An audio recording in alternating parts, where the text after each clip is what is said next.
Hello, good morning. I'm here to speak about monetization research for growth. So as researchers, I think we can all relate with the notion of everything is not as it seems. In our line of work, we're speaking with product teams all the time, and we might say things like, hey, I know from the outside this is what looks like what's going on, but we've dug a bit deeper and run some studies, and here are the true mechanisms of what's going on. And this is why I consider what I do as translating complex human behaviors into engaging stories with the ultimate goal of inspiring people to stay curious. Hi, I'm Jordon.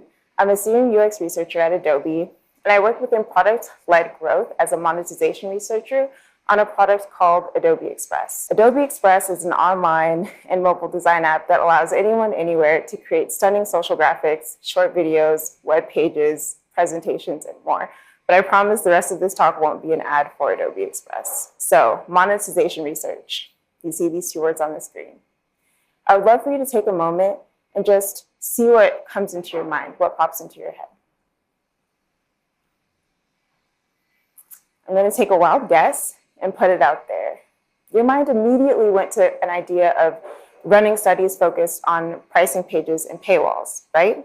And it makes sense that you might be thinking this way because as researchers, we're often in close collaboration with folks like analysts and product managers who have to be extremely KPI focused in their thinking. In their eyes, monetization is all about the moment when a user goes to pay.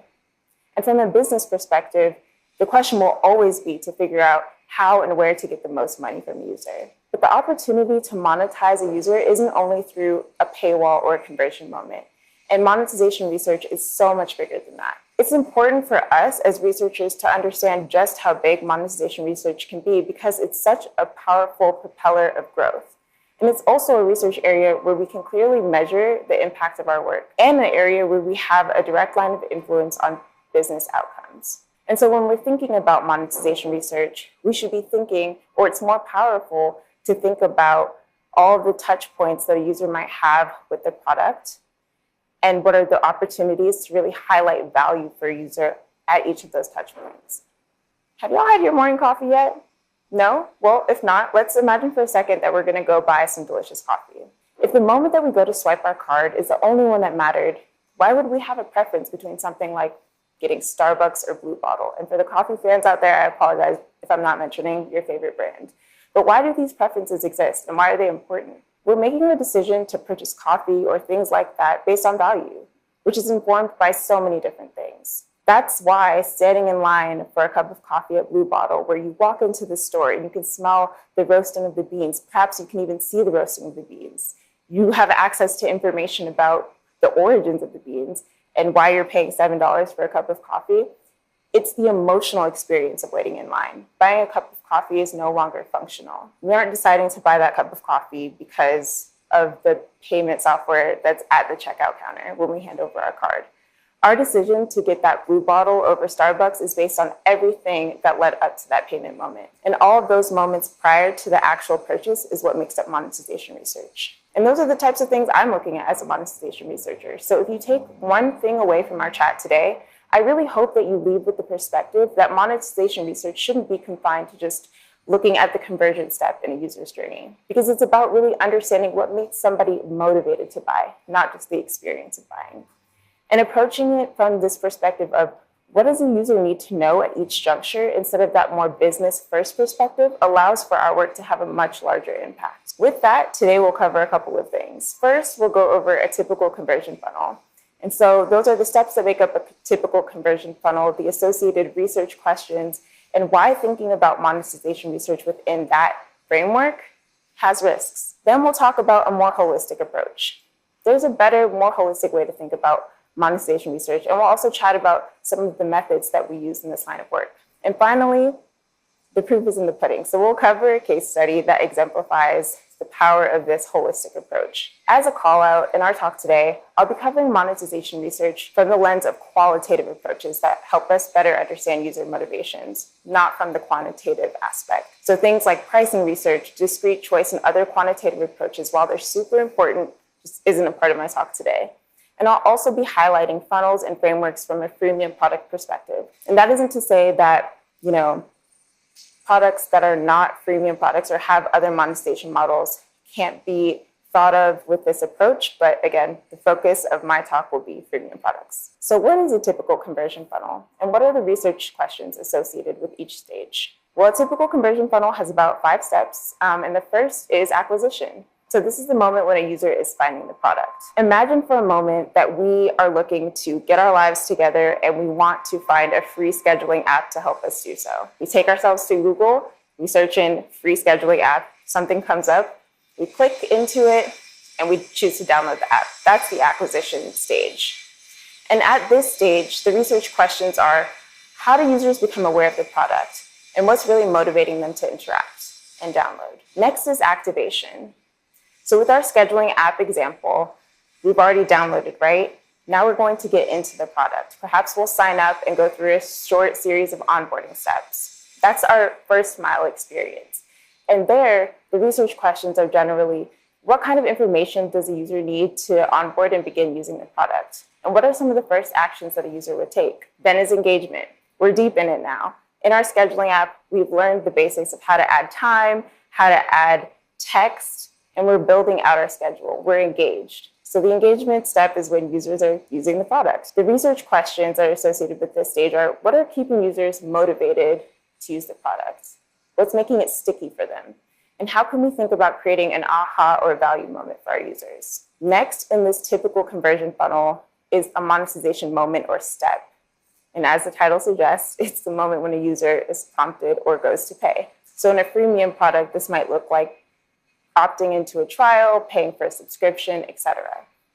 And the research questions in this framework associated with this monetization step are, what's motivating a user to pay for the product, and how might we create a price to value connection, and how does a user understand the pricing model? And finally is retention.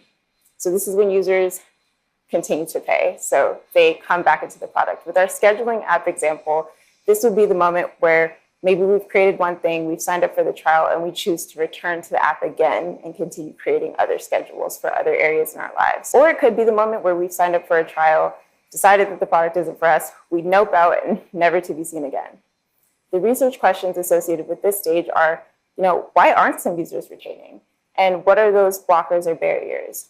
And how do users think about or receive continued value? The linear setup of this typical conversion funnel makes it so that monetization is a step that's combined to a single moment or page. But that's a really limiting to think about this type of research. And thinking in this way can be really fertile ground for crafting a siloed approach where a couple of things are at risk. One, we're at risk of creating a negative or jarring user experience. Secondly, we're also at risk potentially of when trying to optimize for one KPI, we hurt the others. So we're optimizing certain KPIs to the detriment of others. And finally, all of that can culminate in reducing the perceived impact of research for monetization. So let's dig into some of these risks. A poor user experience. Again, approaching monetization research from this traditional or typical conversion funnel is limiting because it almost guarantees a poor user journey. Let's go back to the scheduling app that we were just exploring. We took ourselves to Google, we found the free scheduling app, free is key here. We downloaded it, we signed up, we went through a series of short onboarding steps, and we created our schedule. We were beginning to, at least. We were really excited because this is really the thing that's gonna help us get our lives together, right? All of a sudden, before we're able to download the schedule that we just spent time crafting, we're hit with the paywall. Out of nowhere. We thought we were on a free app. That creates a negative user experience. And then subsequently, we're not gonna retain, or maybe we will sign up for the trial, but we will cancel before we start getting charged. Or maybe we'll leave again, never to return. And if we were to think about researching in that typical conversion funnel, perhaps as a researcher, we would have run studies around, optimizing the checkout process, or just looking at the paywall or the pricing page. But all of the steps in the user journey that came before that were untouched. And that, again, creates a poor user experience. And I don't know about some of you, but perhaps you've had the experience where senior or executive leadership comes to you or your team and says, all right, the mandate for this quarter or this year is to improve the conversion rate by X amount. You have your marching orders. If you were to take those orders and apply the typical conversion funnel, you might end up studying just the checkout flow or a pricing page or a paywall. And then your product team might take those learnings, implement them into the app, and perhaps, they add a paywall everywhere. So let's say they have the paywall show up as soon as the user enters the app. Then maybe they have it show up again in the middle of a user doing a task. And then maybe they have it show up again right before the user leaves the app. What you've done in essence, perhaps, is improve the conversion rate, but to the detriment of some of the other KPIs. Perhaps you've hurt your retention KPI by creating this really jarring experience where you're literally blundering people over the head with paywalls. Or perhaps you've hurt your activation KPI or your engagement KPIs. Focusing on monetization research as a silo really runs that risk. And in hurting other KPIs, you also run the risk at a team level or an org level of having your research or your work be seen as having a really limited scope of impact. The good news is there's a more holistic approach or way to think about these things. So again, there's this more holistic way to think about the position of monetization research, where it's a through line that's connected to all of these different phases of the cycle. So then your questions around monetization research might shift. In looking at acquisition, you might start to ask or research around questions of understanding, are users aware that there's an associated cost, that a cost exists at all? Around activation, you might try to understand, are users aware of what they signed up for? Do they know if they've opted into something that is free or paid? Around engagement, you might be wanting to understand, are users engaging with the things that they could eventually pay for? And around retention, you might want to understand or ask the questions, are users getting the value that they anticipated? But how do we actually go about studying this? Well, the great news is that monetization research utilizes skills that we all already have. In terms of qualitative approaches, we use many of the same methods, like moderated interviews, cognitive walkthroughs, unmoderated user tests, and surveys or questionnaires. With moderated interviews, we can really uncover mental models or thinking styles and perceived value that a user has. We can use this to answer a question like, how do users perceive the value of a product or service? And how willing are they to pay for it? In my experience, I've had a team where they wanted to understand a little bit more about our users, namely how they decided to sign up for a trial and convert and then retain or not. I used moderated interviews to get at some of these questions. And the learnings that I had from that work helped to inform the team's roadmap for the next quarter, as well as inform hypotheses for growth tests that we were planning to run. Next are cognitive walkthroughs, which can help unpack learnability or usability. Those 4 key questions of, will users try to achieve the right result? Will they notice that the correct action is available? Will they associate the correct action with the results they're trying to achieve? And will they know that the action they took was correct? Those 4 key questions can be so helpful in doing explorations for monetization research. In my experience, again, the team wanted to understand the usability or learnability of a proposed design for a growth test. So we went through a cognitive walkthrough, and the outcome of that resulted in learnings that helped to inform those designs ahead of testing. There are also unmoderated user tests, which could be used for a ton of things, but the one I'll cover today is how unmoderated user tests can help us uncover a bit about user comprehension. In my experience, again, the team wanted to understand how a new design might improve experiences.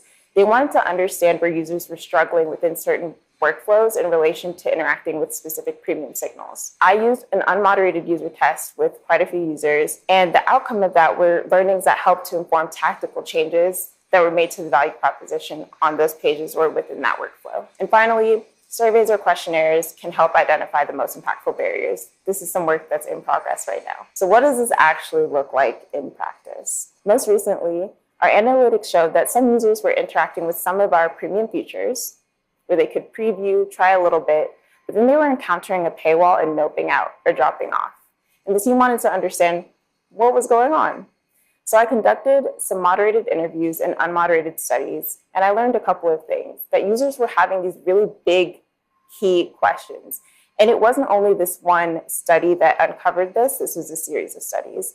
And those big questions were that users did not understand that a premium plan existed for this product. They said, hey, wait, there is a premium plan? They didn't understand the value. What does the premium plan really get me? And they were also nervous or hesitant to even click on or interact with premium content. And the big takeaways were that users didn't expect to encounter a paywall in this particular workflow, and that they were interested more broadly in being able to explore the app and really understand the breadth of features that might be available to them before feeling comfortable committing to a trial. So after this initial study, I did a subsequent study focused on the onboarding flow. And in the end, the team decided to clarify some things design-wise, copy-wise within the onboarding flow. And in doing that, we were able to lead a double-digit increase in conversion. Unfortunately, for privacy reasons, I'm not actually able to share the true numbers, but if you know anything about growth research, you'll know that this was a huge win. And I think that this really speaks to the power of this holistic alternative approach. You'll see that the area that we implemented the change wasn't at the level of the paywall. It was at the activation step, when users onboarding, early on in their journey. And making the shift up front allowed for those increased conversion rates because, again, we were giving users the information that they needed in order to feel comfortable converting because we were acknowledging what they did and didn't know at various steps. So I hope that that was a helpful example for you. And with that, I hope as you move forward, you do a few things. I challenge you to audit your approach. Take a look and see how in your org monetization research is being approached today. Is the typical conversion framework or funnel being used, or is this holistic approach already in practice? If it's not, I encourage you to talk to your teams and stakeholders and advocate for implementing this more holistic approach. And finally, I would love it if we could all see money as the outcome. Of course, in these teams, increased conversion is our mandate, but it will be the outcome when we meet our users where they are as a vital input, and we focus on that as the center of our monetization research. Thank you very much.